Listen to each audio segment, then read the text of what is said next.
పంచుకున్న కులం స్నేహమన్న మాటలో ముచ్చటైన ముగ్గురం అందమైన జీవితం పంచుకున్న దోస్తులం.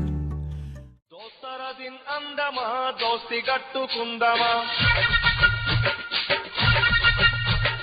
దోస్తర దిన్ అందమా దోస్తి గట్టుకుందమా,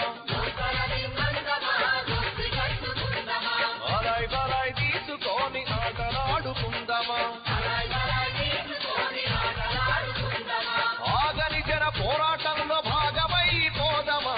దోస్తర దిన్ దోస్తర దిన్ అందమా